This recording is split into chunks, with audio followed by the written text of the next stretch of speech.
Morning, folks. This is one of Thomas Morley's fantasias for two viols. This is Il Doloroso.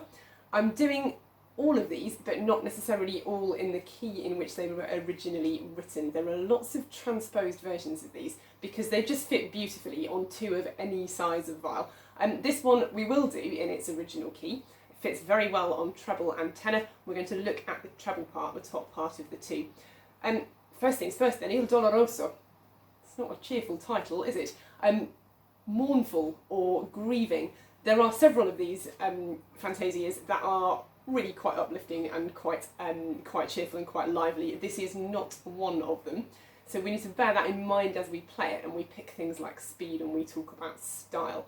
The first problem we've got as the treble player is the length of the first note, isn't it? I mean, it's ludicrously long.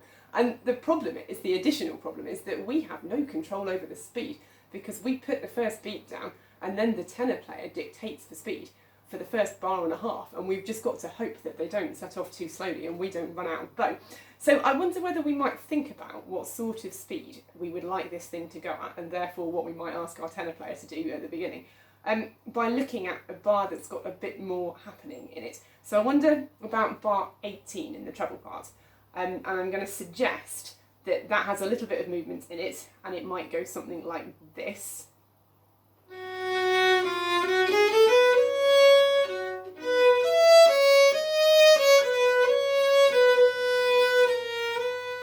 Two, three, four. So those are our minims. So our first note is still looking pretty long, isn't it? Let's try this out.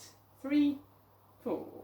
1, 2, 3, 4, 1, 2.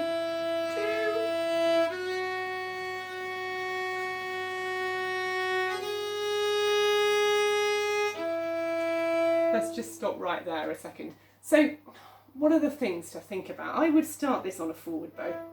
I'd start it right at the tip so that we've got the absolute maximum amount of bow possible available to us. I think that the interest is clearly very much in the tenor part, isn't it? The tenor has a beautiful melodic line at the beginning.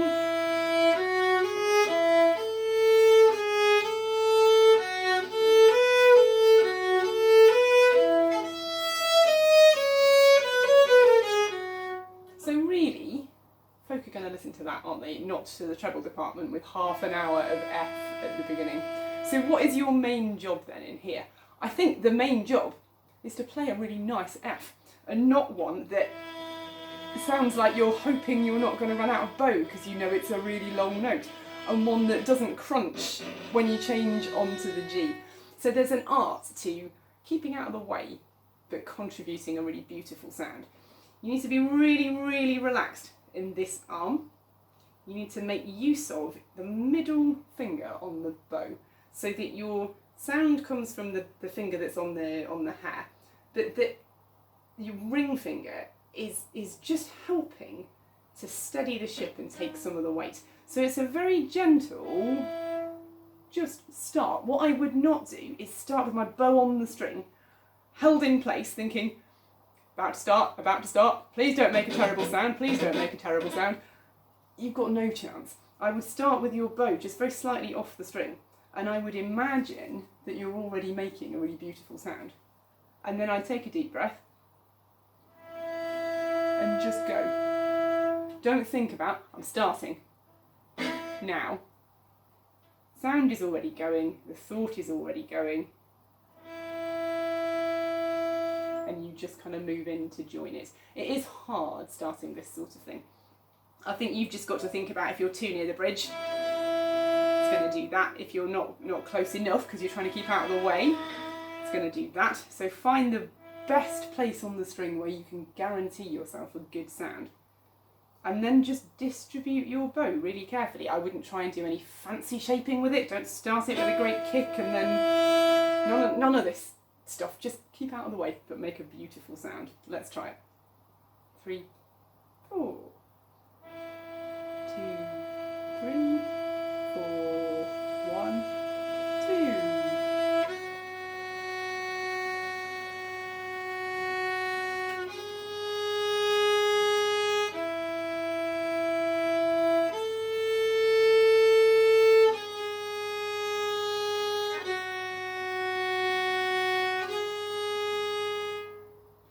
sole purpose at the beginning is just to make a nice sound. I've said I wouldn't do any great big shape on the F at the beginning. What I would do is just sit there for a while, and as you get towards the end of it, maybe just warm the sound up as you move into the G, because if those notes were slightly shorter,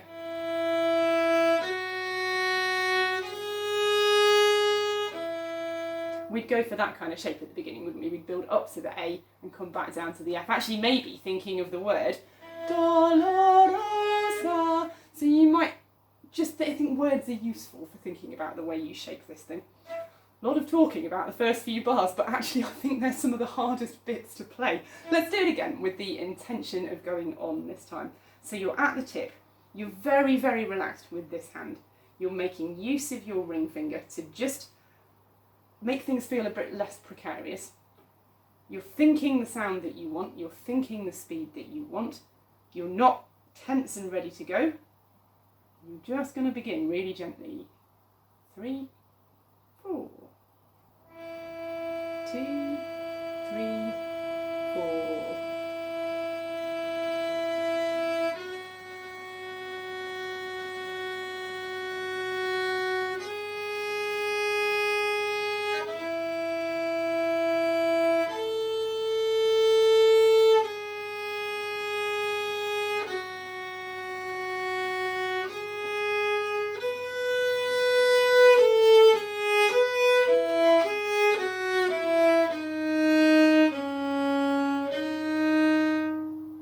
Such a relief when you get some more notes to play, isn't it, in bar 6. I think the first note of 6 is the end of that opening.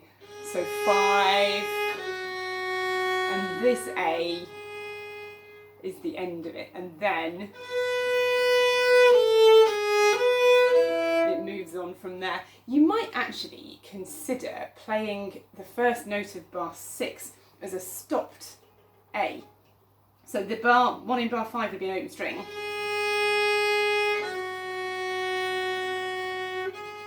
And maybe the one that's the end of the phrase you could play as a 4, and then it just rings the change in the sound when you start the second minim of 6. I'll leave that one up to you. And let's look at the second minim of 6. Just thinking about fingering and things. We need to be in half position, don't we, really, for the B flat, F natural. Look at take as many opportunities as you can to hold your fingers down on your left hand. So the C to the F. And then after the F, the C's got to come off, but the F can stay there, can't it? So just leave your fingers for as long as you dare.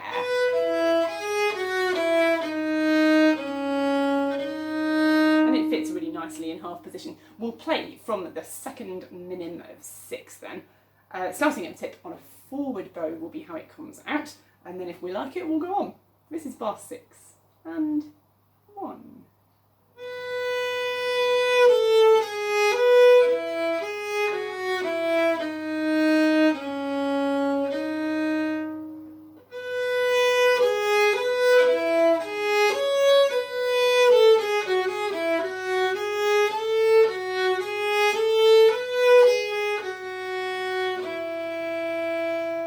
Stopping there and just looking at some things from bar 8. So I started again on a forward bow after the crotchet rest in bar 8.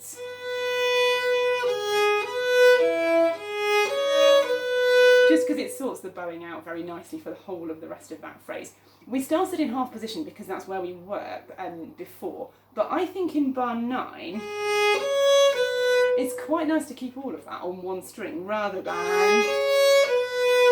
I think if it was a slightly more cheerful piece and you wanted something a bit perkier, I might well go for the open strings, but there's something about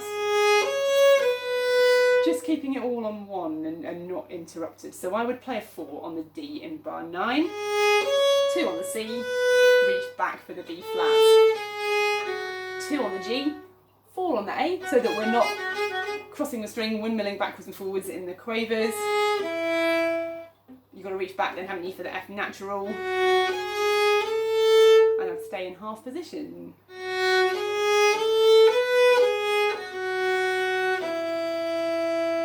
So there's the fingering. It's one of those things that if the title of the piece was different, might take the opportunity to lift some of those crotchets in contrast to the ones that move by step in bar 10. But I think because of the mood that we're trying to create, I would actually do the opposite. I'd really play things very smoothly. So I'd use plenty of bow, nothing, it's just not the piece for it, is it? So plenty of bow. Even in the quavers, don't be too apologetic about the quavers. And then in 10, look at the rising line of the crotches. So if I use 1.5 centimetres of bow for the first one, I'm going to use 2 centimetres for the second one, and then come to rest on the F at bar 11. So you use 10 to tell a good story, and then go back just down to nothing at the start of 11. Shall we play that from bar 8? After the crotchet rest on a forward bow, plenty of bow, really smooth and legato and beautiful crotchets. So we'll in after 2. 1, 2.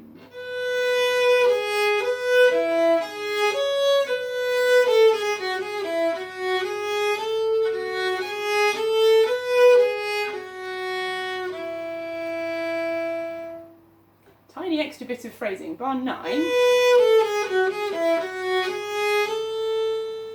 I put just a tiny lift after that B flat before finishing the phrase. Not a complete stop. I don't mean that at all. I just think that if this had words, this would be a new word. So I've got slightly less pressure on the first crotchet of 10. Let's go on, shall we, from the end of 11. And we'll start this on a forward bow, quite near the tip. 2, 3.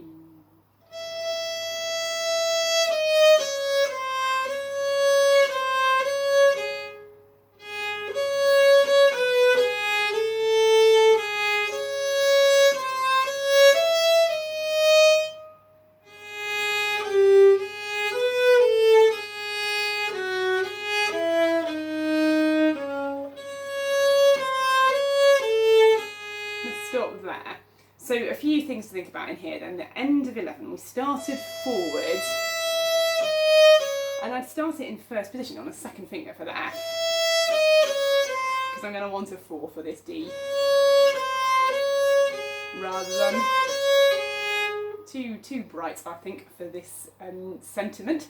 And then in, what bar is that? 13, after the rest. It's an upbeat crotchet, isn't it, into a longer note. So I would start that on a back bow. But what I would not do is, I think it's quite tempting to see a dotted rhythm and some crotchets that move by leap rather than by step, and think, oh, it's one of those kind of upbeat, jolly, one of those moments. And I think if the title was something to do with birds or springtime or something cheerful, then I'd probably agree with you. But I think given the title of Doloroso,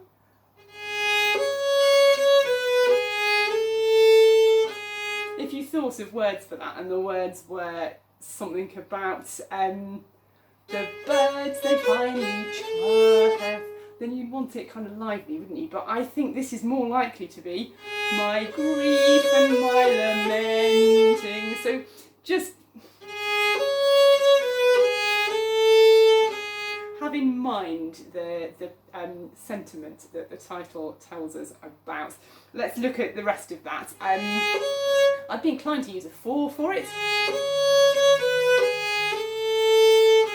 Maybe an open string here, because we're going to go up. So open strings in 14. Let's go from the end of 11. Forward bow at the tip. 2, 3.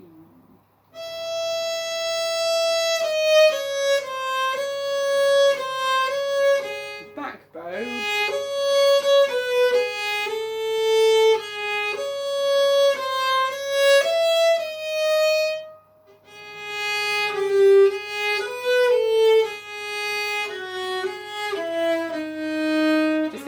there a second. In 16, after the minim A, I'd put the G on a second finger and the next A on a 4, rather than crossing over. I'm just looking for ways of making the line as smooth as possible.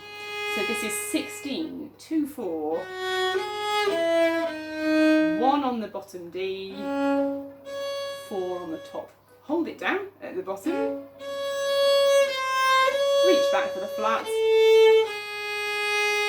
Let's go from 15 from after the crotchet rest. In 15, 1 and 2.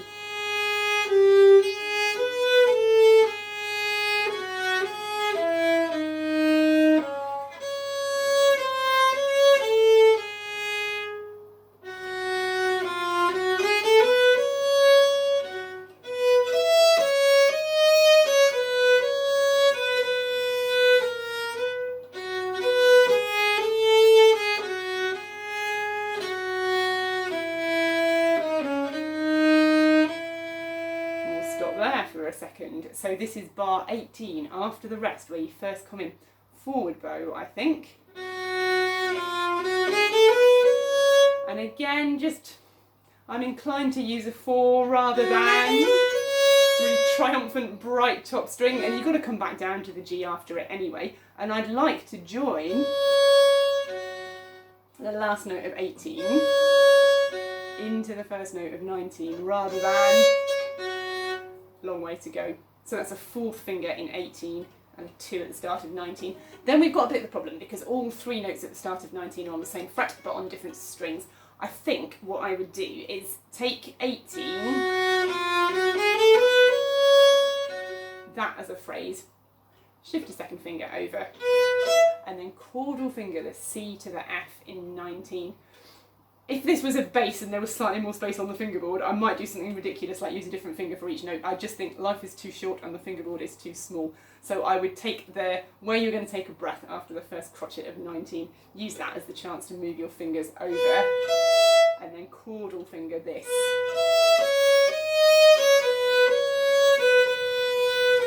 And I would chordal finger this too, so you're going to want a 3 on the C, so you've got a 2 left for the G.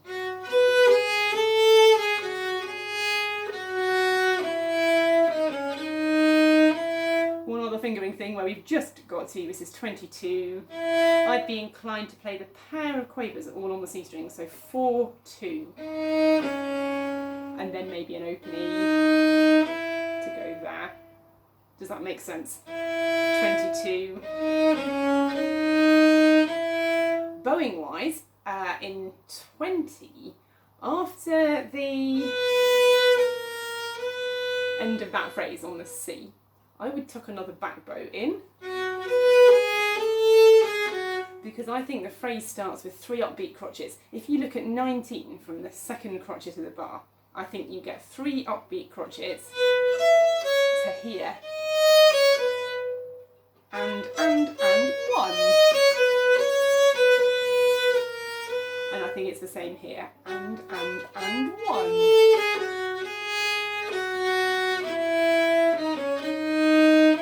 So we're using the bow just to help spell out the phrasing. We're putting the tucks in the places where you would breathe if you were a singer or a wind player, and where you think the words might fit. Let's play it from 18. At the tip, near the tip, forward bow after 1 and 1. Move over.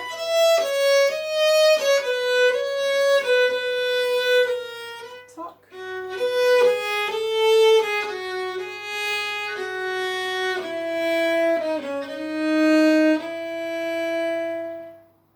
I'm going to do that again just because I think there's actually quite a lot to think about in there, but it's all just to do with spelling out the phrases and making the bowing as neat and tidy as possible. So we'll just do it once more from 18, and then perhaps we'll go on when we get there. Bar 18 and 1.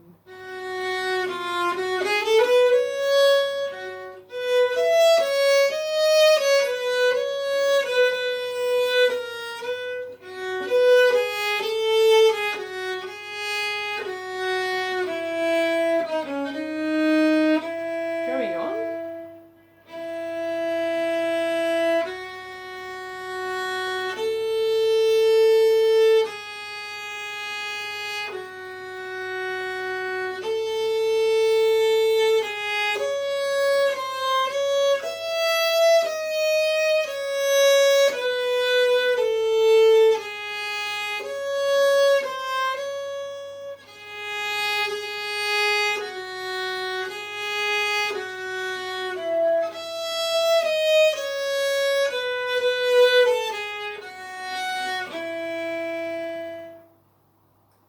quite a long section, isn't it, before we get another obvious rest. The F at the end of 22 is the end of the previous section. I'd make a new start in 23.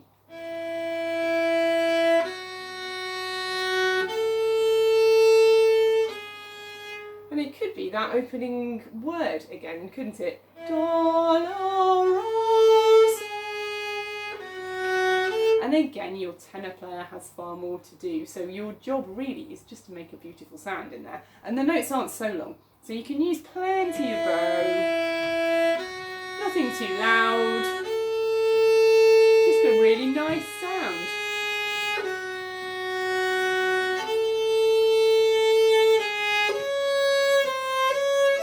I'd stop the Ds in 26, I think, both of them. And then this is a new start.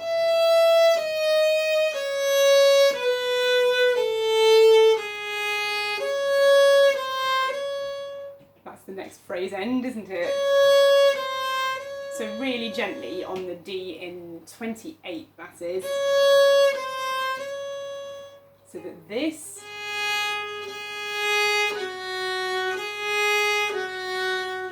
so you hear that A at the end of 28 is a new start.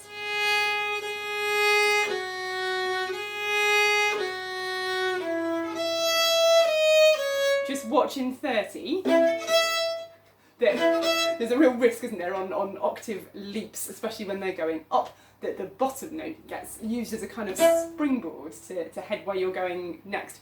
But that F, the first F at 30, is the end of what's been before it. So really gently, just tickle it with the bow, but leave your first finger on it so that it does have a resonance to it, but it's not done by poking it, it's done just by touching it with the bow and letting the sound out. And then you've got plenty of time to get up here.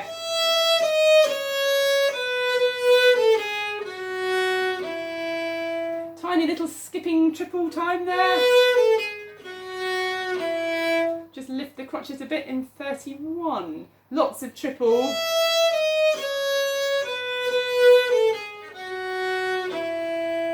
Just very light and very easy sounding. Shall we play from 23? 23. Plenty of bow. We're not going for a loud sound, we're just going for a really beautiful, simple, free sound. Here we go, 23. 3, 4.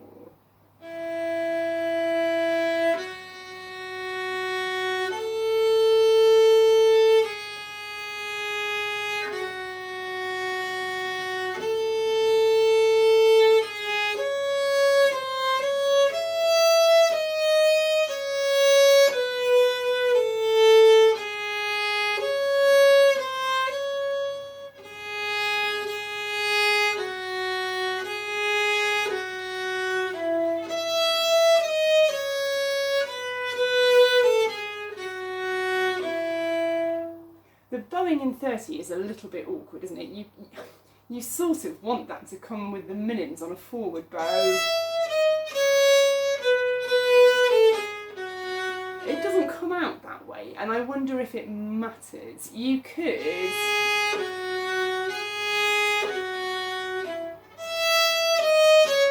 do something about that, couldn't you? If the first crotchet of 30 is tiny, you could start the minim on a forward bow, as long as you're not near the heel and then you're going to run out. Do you see what I mean? From 29, if you've ended up at the heel, then you really can't do another forward bow in 30. But if you've been a bit careful about it in 29, and you make this tiny, you could stick another forward bow on the second note of 30. I quite like that. In fact, I'm going to write it in. I'm terrible at making decisions and not putting them in, and I always say to people, you've got to decide on your bowing. You have to write it in. I've only got 2 brain cells, and I can think of better things for both of them to be doing than wondering which way round to bow phrases when you get there. So make a choice and write it in. If you decide not to put the tuck in there, and you bow 30 with the minims on back bows. Just be careful that the crotchets don't stick out because they're forward. It would be nice to bring out the triple rhythm in 30. Shall we go on? End of 31. End of 31. It's going to go 3 and 4.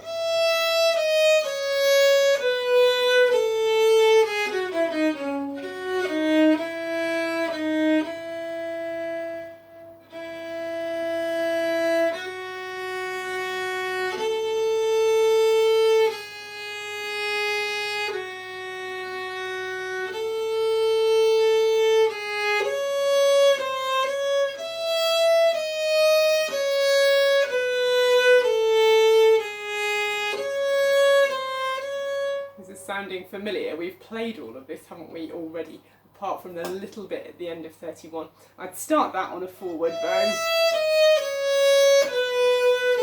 I know the quavers are backwards, but works nicely there for strong on the minim. And then again, the first F in 34 is the end of this. You can just tail away, new start, middle of 34. Leading on. Loads of bow, look.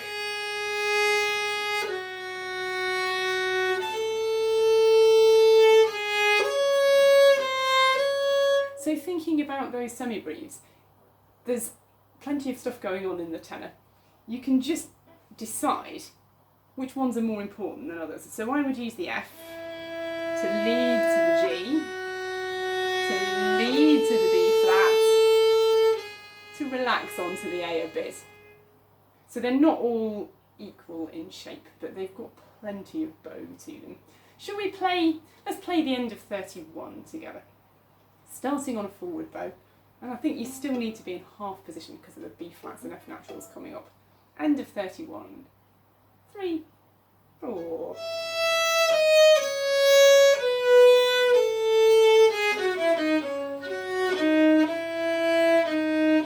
Tail away, new start.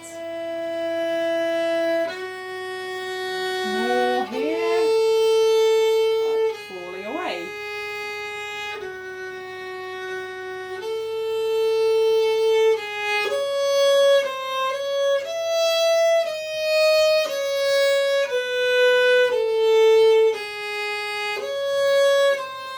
Gently on that D at the start of 40 because it's the end of the phrase. And then going on.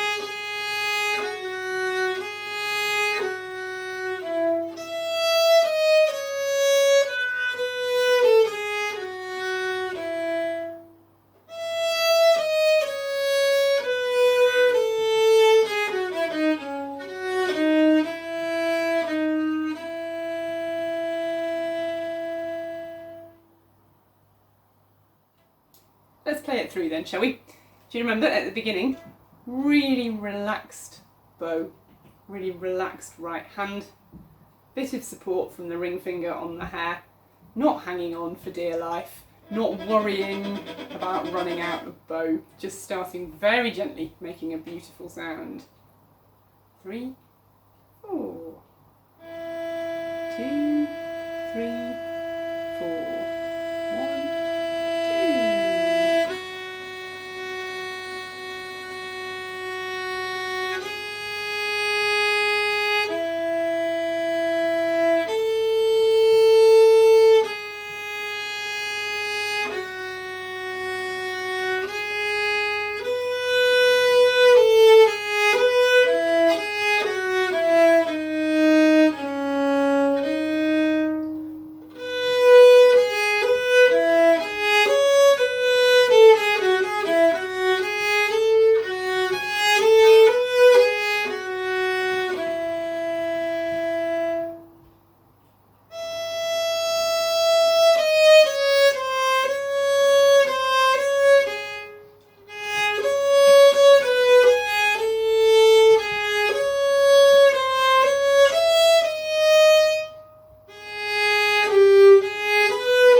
lovely, isn't it? I really like the Morleys. They're just such satisfying pieces. The parts on their own are really satisfying. But you're going to need a tenor player, aren't you, to play the other part with you. Here comes the tenor part then. So you start, but I set the speed. So I'll count you in, and then I will do my best to set you a sensible speed at the beginning. Here we go. 3, 4.